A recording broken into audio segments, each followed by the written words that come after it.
अस्सलामुअलैकुम वरहमतुल्लाहि वबरकातुहू।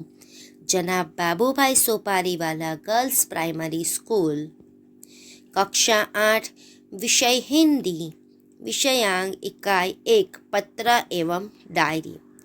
पत्र एवं डायरी पाठ्य पुस्तक में हम पूरी इकाई अच्छे से देख चुके हैं, समझ चुके हैं और हमने हमारी हिंदी की कॉपी में लिख भी लिया है। आज हम स्वाध्याय पोथी कार्य देखेंगे। यह स्वाध्याय पोथी कार्य आपको सुंदर स्वच्छ अक्षर में जोड़ने का ध्यान रखते हुए स्वाध्याय पोथी में लिखना है। अगर आपके पास स्वाध्याय पोथी नहीं है तो आपको यह सब अपनी हिंदी की कॉपी में लिखना है। गाला हिंदी स्वाध्याय पोथी कक्षा 8। तो चलो अब हम लिखने की शुरुआत करते हैं। इकाई 1, पत्र एवं डायरी। प्रश्न 1, बड़ों से पूछकर पता कीजिए, यानी हमें बड़ों से पूछकर इन प्रश्नों के उत्तर देने हैं। प्रश्न 1, हम जो पत्र लिखते हैं वे दूसरे तक कैसे पहुंचते हैं? कौन ले जाता है? हम तक कौन पहुंचाता है? पत्र कहाँ इकट्ठे होते हैं? तो इसका उत्तर है, हम जो पत्र लिखते हैं वह पत्र पेटी में डालते हैं। डाकिया उन्हें डाकघर ले जाते हैं। डाकघर से उन पत्रों को उसके पते के अनुसार रेल द्वारा वहाँ के डाकिया द्वारा डाकघरों में भेजा जाता है। वहाँ के पत्र के मान्य पते के अनुसार डाकिया द्वारा हम तक पहुँचाए जाते हैं। यानी कि हम पत्र लिखते हैं, उसे लिखकर हमारे घर के आसपास करीबी डाकघर की पेटी में डालते हैं। वहाँ से डाकिया उसे डाकघर में, यानी मेन जो सबसे बड़ी पोस्ट ऑफिस डाकघर होती है, वहाँ ले जाया जाता है। वहाँ से उसे उसके पते के अनुसार अलग अलग जगह रेलवे द्वारा पहुँचाया जाता है। वहाँ के डाकघरों में उसे इकट्ठा करके फिर उसे अपने दिए गए पते के अनुसार अलग अलग जगह पहुँचाया जाता है। यानी कि जहाँ का पता होता है वहाँ पे पहुँचाया जाता है।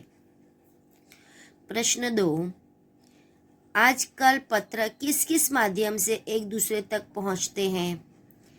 आजकल पत्र डाक, कुरियर और ईमेल के अनुसार एक दूसरे तक पहुंचाए जाते हैं। ये तो आप सभी को पता है कि आज एक पत्र या एक कागज़ एक से दूसरे को पहुंचाना कितना आसान है। वह डाक, कुरियर या ईमेल द्वारा, फैक्स द्वारा भी हम आसानी से कुछ ही टूक समय में पहुंचा सकते हैं।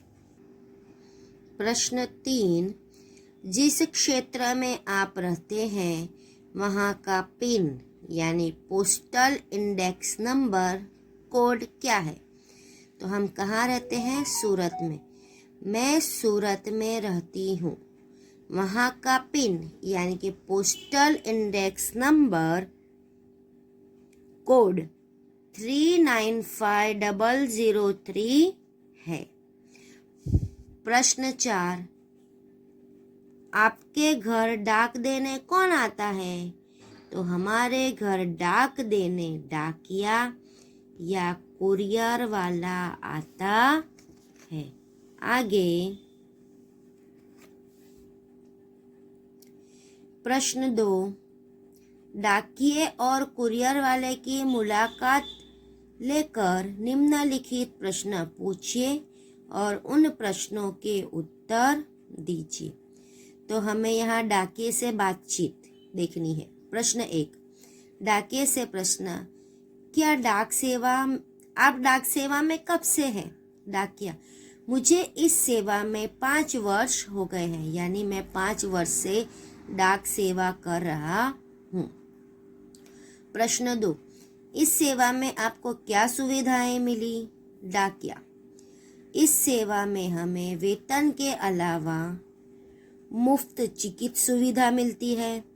हाई स्कूल तक बच्चों की फी की सुविधा मिलती है। इसके अलावा साइकिल भी मिलती है।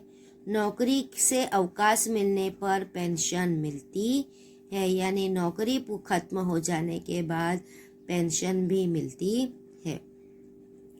प्रश्न 3, आपके साथ लोगों का व्यवहार कैसा है? डाकिया, लोग हमारे आने का इंतजार करते हैं। हमारे प्रति उनका व्यवहार बहुत अच्छा है। आगे, कुरियर वाले से बातचीत। अभी हमने डाकिये से बातचीत देखी, अब हम कुरियर वाले से बातचीत देखेंगे। प्रश्न कुरियर वाले से, अंकल आपको अपना काम कैसा लगता है? कुरियर वाला, काम अच्छा है पर मेहनत बहुत है। पत्र और पार्सलों को उसी दिन पहुंचाना बहुत कठिन काम है। बारिश के दिनों में बहुत तकलीफ होती है। प्रश्न 2, क्या आप अपने काम से खुश हैं? कुरियर वाला, हाँ खुश हूँ। मैं अपने काम को समाज सेवा समझता हूँ। आपको क्या सुविधाएं मिलती है? कुरियर वाला, हमें आने जाने के लिए किराया मिलता है। कंपनी की तरफ से रेल यात्रा और बस यात्रा के लिए पास मिलता है। यह थी डाकिया और कुरियर वाले से बातचीत, यानी उनसे हमारे द्वारा पूछे गए प्रश्न और उनके उत्तर। अब देखिए यहाँ पे आपको ये क्या दिखाई दे रहा है। संदेशा व्यवहार के चित्र देखिए और उनका वर्णन कीजिए। तो देखिए पहले चित्र में क्या है, जो बहुत पहले के पुराने ज़माने में कबूतर द्वारा पत्र भेजा जाता था। उसके बाद है राजा के वक्त में इस तरह के जो लेख लिखकर भेजे जाते थे। उसके बाद पोस्ट ऑफिस के द्वारा, डाकिये द्वारा पोस्ट भेजी जाती थी, जिसके लिए पोस्ट कार्ड और एनवलप भी होते थे, जो आज भी उपयोग में आते हैं। उसके बाद आया मोबाइल, जिसके द्वारा मोबाइल से हम मैसेज करके भी संदेश पहुंचा सकते हैं। और फिर आया ईमेल, जो आप सभी को पता है। ईमेल यानी मेल द्वारा भी हम पत्र एक जगह से दूसरी जगह आसानी से पहुंचा सकते हैं। तो चलिए इसे हम विस्तार से देखते हैं। प्रत्येक व्यवहार की परंपरा बहुत पुरानी है। पुराने ज़माने में प्रशिक्षित कबूतरों द्वारा पत्र व्यवहार होता था। प्रशिक्षित यानी उन्हें सिखाकर बताकर एक जगह से दूसरी जगह भेजा जाता था। फिर यह काम संदेशवाहकों द्वारा होने लगा। फिर यह काम किसके द्वारा होने लगा? संदेशवाहकों द्वारा। राजा महाराजाओं के ज़माने में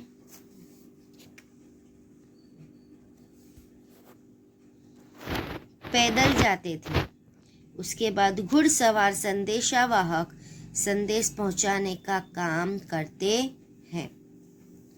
आधुनिक युग में डाकघर पत्राचार का दायित्व संभालते हैं। पहले केवल पोस्ट कार्ड का उपयोग किया जाता था। फिर निजी पत्रों की लोकप्रियता के लिए लिफाफे का उपयोग होने लगा। आजकल टेलीफोन व्यवहार का श्रेष्ठ साधन है। अब मोबाइल द्वारा इंटरनेट की सुविधा से अद्भुत क्रांति आ गई है। आगे देखिए, सोचिए और लिखिए। अगर तुम्हें मोबाइल फ़ोन पर अपने मित्र को SMS द्वारा बधाई भेजना है तो क्या लिखेंगे? तो देखिए हम लिखेंगे, मेरी प्यारी नेहल, अंतर विद्यालय वक्तृत्व स्पर्धा में प्रथम आने पर तथा ढेर सारी बधाइयाँ और बधाइयाँ अपनी ओर से मैं टाइटन घड़ी भेज रही हूँ। अब तो हम जश्न में ही मिलेंगे। अभिनंदन। और आखिरी में हम लिखेंगे, तुम्हारी प्रिय सखी रेखा। मित्र भी लिख सकते हैं और सखी भी लिख सकते है।